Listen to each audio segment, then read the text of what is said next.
کرتا ہوں کہ میرے آقا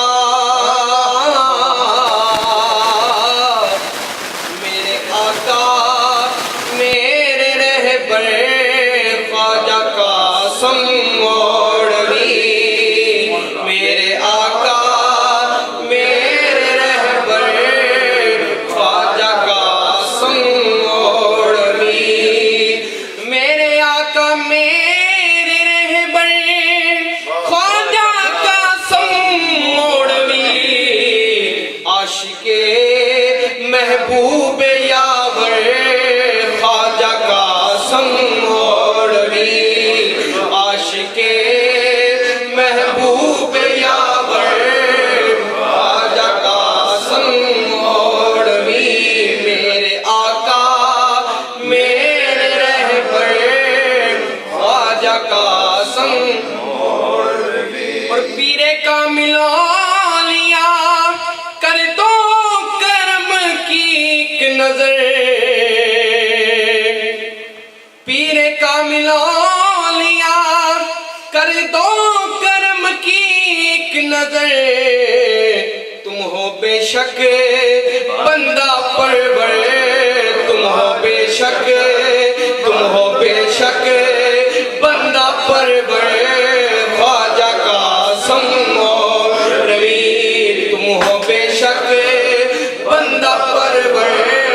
خواجہ قاسم موڑوی، اور مل گئی جب سے غلامی مجھ کو حضرت آپ کی، مل گئی جب سے غلامی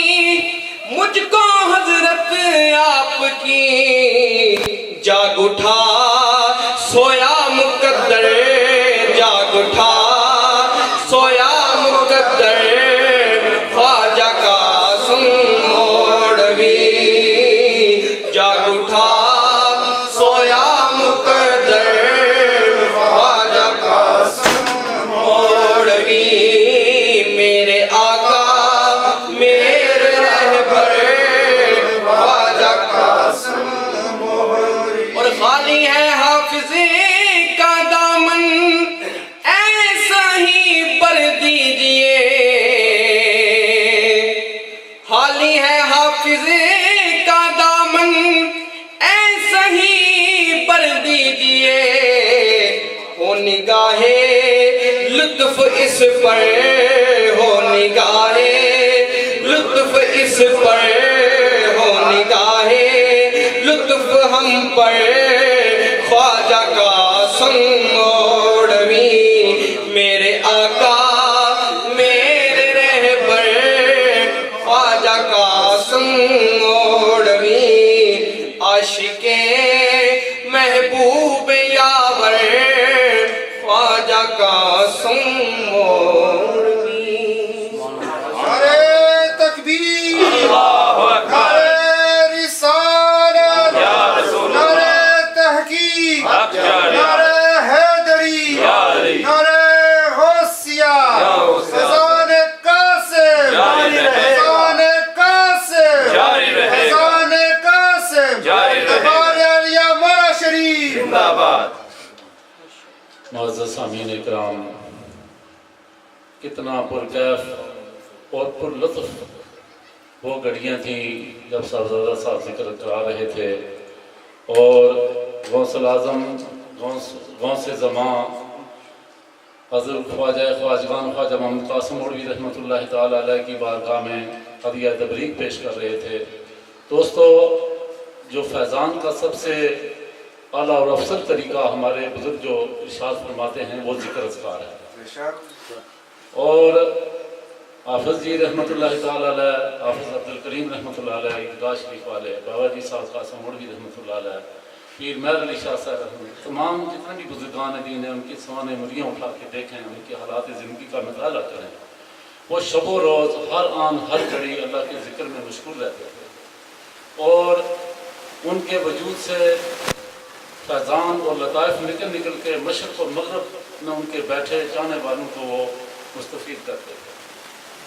اور جو خانقاہیں آج بھی فیض بار ہیں، یہ موڑا شریف کی جو درگاہ ہے، یہ ایک درگاہ سے ہزاروں درگاہیں قائم ہو چکی ہیں مشرق و مغرب میں. یہ بھی اسی کا حصہ ہے جو ہم اور آپ بیٹھے ہیں. وہاں سے ہی کرنیں پھوٹ رہی ہیں اور وہ نور یہاں پہنچ رہا ہے اور یہاں سے یہ آگے پھیل رہا ہے. یہ جتنے لوگ آئے ہوئے ہیں یہ اس سے استفادہ کر رہے ہیں.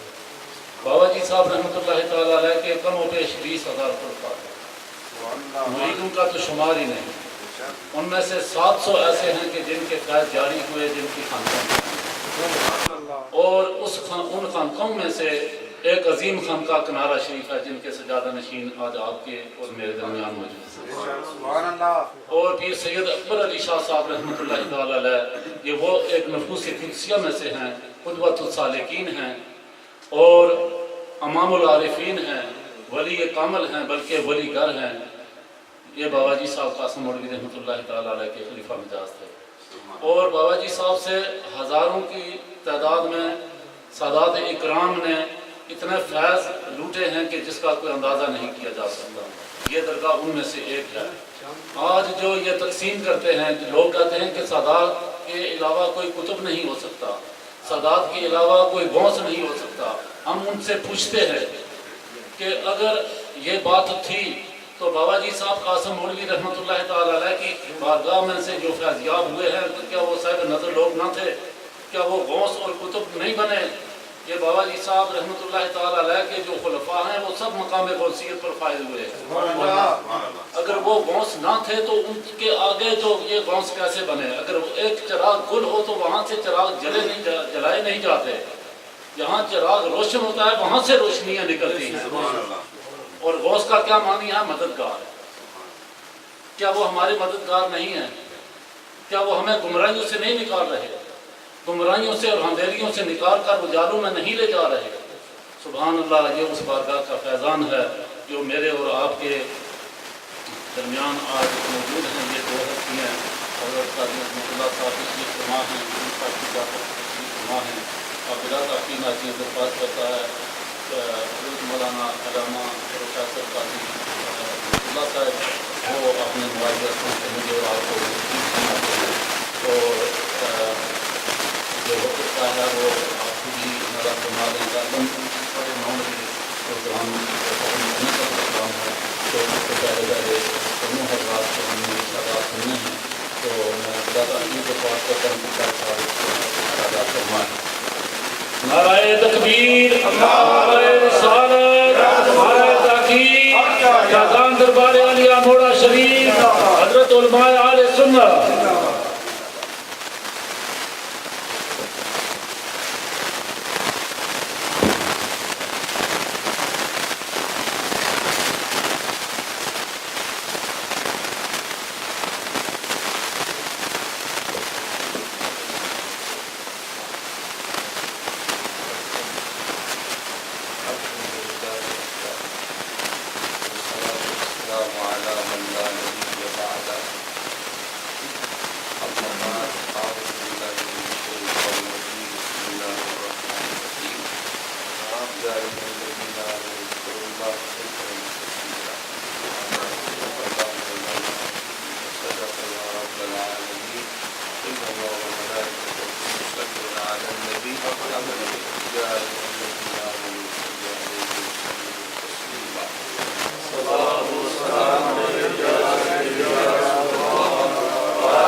مکرم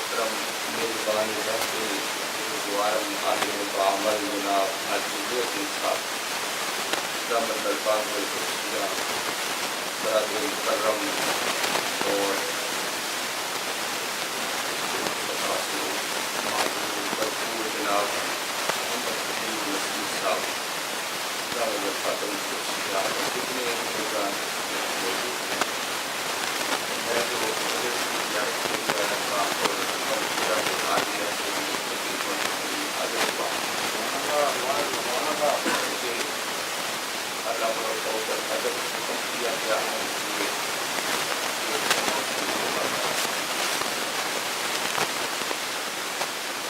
قبلہ فرما رہے تھے قبلہ جس کا جس کو جو ملا ہے وہ ذکر اللہ کی جو ہے محبت میں ذکر کرنے کے لیے سمجھا ہے کہ کوئی شک نہیں بلکہ یہ ایسا ذکر ہے جو جنت میں بھی کیا جائے کوئی عمل جنت میں نہیں ہوتا وہ دار الجزا ہے یہ دار العمل ہے لہٰذا دو چیزیں ایسی ہیں جو جنت میں ہوگی ایک ذکر نہ ہوگا اور ایک دو صورتیں ہیں جن میں میرے مصطفیٰ کی شان بیان کی ہے ایک سورہ والضحیٰ ایک سورہ یاسین اس کی تلاوت تو دونوں نے سرکار کی مدح سرائی کی گئی باب مکرم قیامت کا دن ہوگا جنتی جنتوں میں چلے جائیں گے تو اللہ پاک پوچھیں گے اے جنتی لوگ آج تمہیں میں ایسا نظارہ نہ کراؤں کہ تم نے پہلے نہ کبھی کیا کہیں گے مولا اب کچھ تو ہم نے تمہیں دے دیا جنت مل گئی ہے تیرا دیدار بھی ہو گیا ہے اب کون سی بات باقی ہے تو رب کائنات فرمائے گی کہ جو بات میں تمہیں بتانے والا ہوں یدی تمہارے سامنے ہوگی تو تمہیں خود پتہ چل جائے گا اللہ پاک فرمائیں گے داؤد علیہ السلام کو بلایا جائے داؤد علیہ السلام آئیں گے جب وہ آ کر سامنے حاضر ہوں گی یہ رب کائنات فرمائیں گے یا داؤد وہ ذکر کرو جو پہاڑوں میں کیا کرتے تو جب تم کرتے تھے نا تو تیرے ساتھ جو ہے پہاڑ بھی ذکر کرتے تھے اور اڑتے ہوئے پرندے جو ہے وہ بھی جھومنا شروع ہو جاتے چنانچہ حضرت داؤد علیہ السلام جب ذکر اللہ شروع کریں گے تو جو ہے عرش اپنی جو ہے جنبش میں آ جائے گا حرکت میں آ جائے گا اور جنتیوں پہ رقص طاری ہو جائے گا یہ جو حال ہے نا وجد کا حال کسی بندے پہ صاحب حال پہ وجد طاری ہوتا ہے تو اس پر شریعت کی پابندیاں نہیں ہوتی شریعت کی پابندی جو ہے اس بندے پر ہے جو ہوش و حواس میں ہے جب حال میں کوئی چلا جائے آج تو حال اور کال کا بڑا مسئلہ بنا ہوا ہے جو بات سے ہو اس کا انداز اور ہوتا ہے جو حال میں ہو اس کا انداز اور ہوتا ہے اور جو دلوں کے اندر ڈھکنے والی بات ہے وہ حال کی بات ہوتی ہے غوث اعظم پر تقریر فرماتے تھے کہ 1,00,000 مجمع جو ہے اس پہ وجہ طاری ہو جاتا ان کی کیفیتیں بدل جاتی کئی جنازے اٹھتے آپ کی گفتگو کے دوران حالانکہ گفتگو وہی ہوتی جو روزانہ علماء کرتے ہیں لیکن کیونکہ حال والے کی گفتگو اور طرح کی ہوتی ہے حال والا جو ہے وہ کیا کہتا ہے وہ اللہ اللہ کی جو ہے ضربے لگاتا ہے اور کسی محبت والے نے کہا کہ اللہ اللہ کرتے کرتے وہ نظر آیا مجھے اللہ اللہ کرتے کرتے وہ نظر آیا